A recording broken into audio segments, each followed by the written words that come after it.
مخمود کی دھرتی پر گرنے والے معصوم میسائی بچے کا خون اتنا ہی گاڑا اور مقدس تھا صدر عالی وقار، جتنا کہ غزہ کی زمین پر گرنے والے معصوم فلسطینی بچوں کا خون۔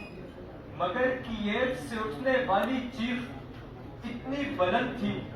کہ جب وہ سربیا اور روس کی برفیلی کانوں کو چیرتے ہوئے اقوام متحدہ تک پہنچی تو ہر صاحب سماعت پر کپ کپی طاری ہو گئی، کیونکہ صدر عالی وقار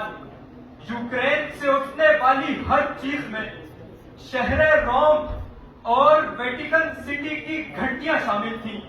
جبکہ فلسطین سے اٹھنے والی چیخوں میں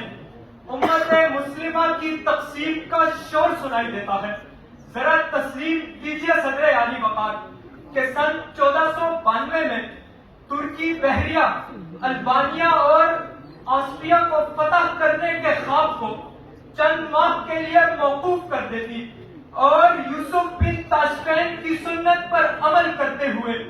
غرناطہ پہنچتی تو آج ہسپانیہ میں مسلمانوں کا ورثہ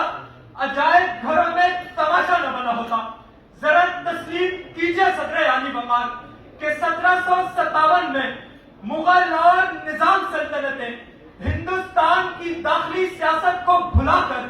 نواب بنگال کی مدد کو پہنچ جاتی تو ایسٹ انڈیا کمپنی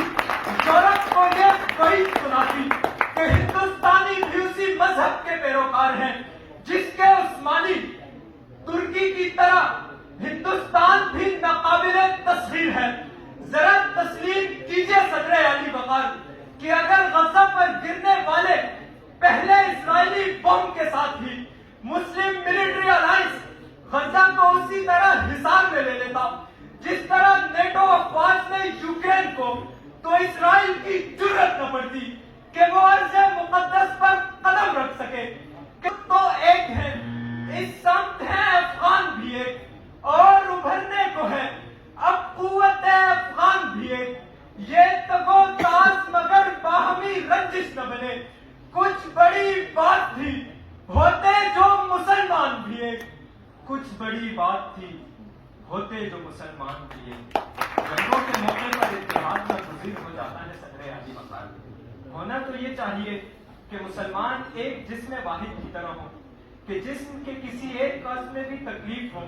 تو سارا جسم تکلیف کی شدت سے تڑپ اٹھے۔ مگر افسوس، صد افسوس صدر عالی وقار، جب صومالیہ خانہ جنگیوں کا شکار ہو رہا تھا تو پاکستانی ٹینک وہاں مرنے والے امریکی فوجیوں کی لاشوں کو نکال کر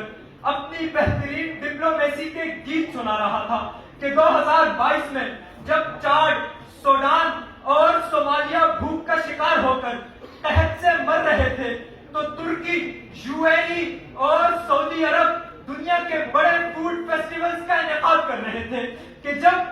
سنکیانگ میں اوغور مسلمانوں کو اسلام منافی کلمات ادا نہ کرنے پر سزا دی جا رہی تھی تو اس وقت پاکستان کی تمام بڑی یونیورسٹیز میں 16 سالہ ڈگری کے حصول کے لیے